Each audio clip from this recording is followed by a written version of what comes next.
Welcome to the Trump Breaking News Network, your daily source for up-to-the-minute Trump news. Join us today and every day. Here's today's news. This is TBNN. House Healthcare Bill Faces Upheaval in Senate.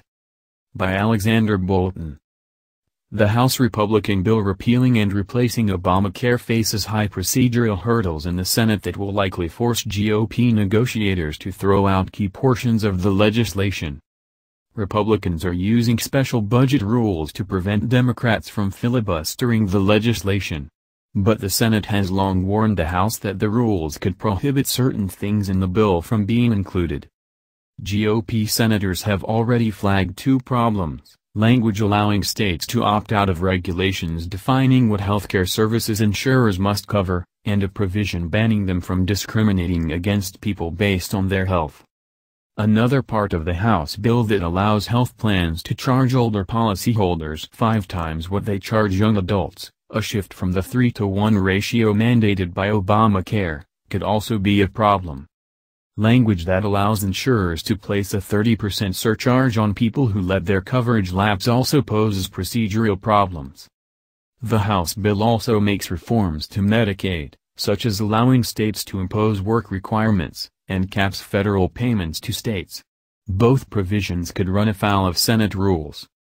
Senate Republican Whip John Cornyn, Texas, said this week the House bill will be modified here if for no other reason than the reconciliation rules, would require it. Cornyn said he doesn't yet know whether the House proposed changes to insurance regulations, the centerpiece of the compromise between members of the conservative House Freedom Caucus and moderate Representative Tom MacArthur, RNJ, will survive procedural challenges. "That's a good question that I don't know the answer to," he said. "That just shows that the House doesn't operate under the same constraints we do, and so we'll have to work that out." The Senate rules are a problem for Republicans because they need to pass the bill repealing and replacing Obamacare through a special budgetary process known as reconciliation. The upside of this strategy is that it will allow them to pass it with a simple majority vote, instead of having to overcome the usual 60-vote threshold to get around a filibuster. Republicans control only 52 seats, and there are not close to 8 Democrats willing to vote for the GOP healthcare plan. That means using reconciliation is really the only option for getting a bill out of the Senate. The drawback is that any legislation advanced on this track must pass a multi-part test known as the Byrd Rule, which requires that all provisions either change spending outlays or revenues, in other words, have an impact on the budget.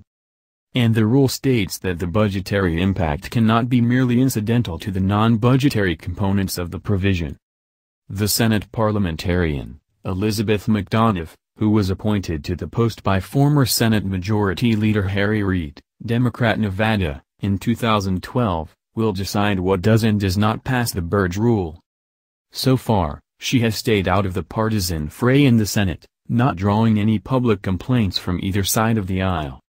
Earlier this year, conservative Senators Ted Cruz, Republican Texas, and Rand Paul, Arky, suggested that Vice President Pence, who serves as the ex officio president of the Senate, ignore the advice of the parliamentarian if it is detrimental to passing the GOP healthcare bill. But that idea has gained little traction with other Republicans. There's also doubt over whether the Senate parliamentarian will approve $138 billion in funding to set up high-risk pools for older, sicker Americans in states that opt out of Obamacare's insurance requirements. There's partisan disagreement on this point, with Republicans saying it's okay and Democrats saying it's not. Language scrapping the mandate on employers to provide health insurance if they have at least 50 workers and to count employees who work 30 hours a week as eligible for coverage could also face procedural objections.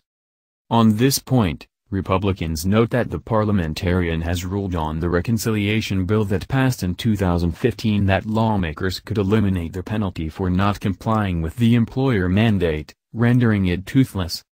The provisions allowing states to opt out of Obamacare's regulatory requirements, specifically the waivers related to pre-existing conditions and defined essential health benefits, have popped out as the most problematic under the Byrd Rule, according to Republican and Democratic experts. That one could be challenged. Here's the reason: I don't know that the Congressional Budget Office can say what a state would do, said Bill Hoagland, an expert on the Senate's reconciliation rules, who worked for former Senate Majority Leader Bill Frist, Republican Tennessee, and served as Republican staff director of the Senate Budget Committee. They're going to be hard-pressed to say whether states will take the opt-out, he added.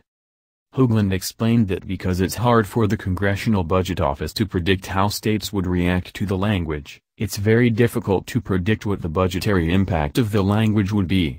If it doesn't score as saving or losing money, then it doesn't have a more than incidental budgetary impact. If it has no score, then technically it would violate the Byrd Rule, he said. Hoagland, however, said he did not think the $138 billion in funding for high-risk pools or the scrapping of the employer mandate would be a problem, noting it would have a significant budgetary impact. Former Senator Kent Conrad, ND, the former Democratic chairman of the Budget Committee, disagrees. He said the insurance regulatory reforms, the setup of high-risk pools and the elimination of the employer-provided insurance rule are ripe for challenge before the parliamentarian. You're not just raising revenue, cutting spending or raising spending, you're obviously doing something that has a heavy policy component, he said. It would seem to me that's ripe for Byrd Rule challenge. What the parliamentarian would decide, I don't know, he said. It has such a heavy policy component. Sarah Binder, an expert in congressional procedure and professor of political science at George Washington University, highlighted the provisions allowing states to opt out of regulations for essential health benefits and pre-existing conditions and letting insurance companies charge a 30% penalty for lapsed coverage. She said the insurance regulations seem to have merely incidental consequences for revenue and outlays and predicted a challenge as well on the provision mandating the 30% surcharge paid to the insurance company for lapsed coverage. That's the news. Join us here every day. Be sure to subscribe and click the bell. See you next time. This is TBNN.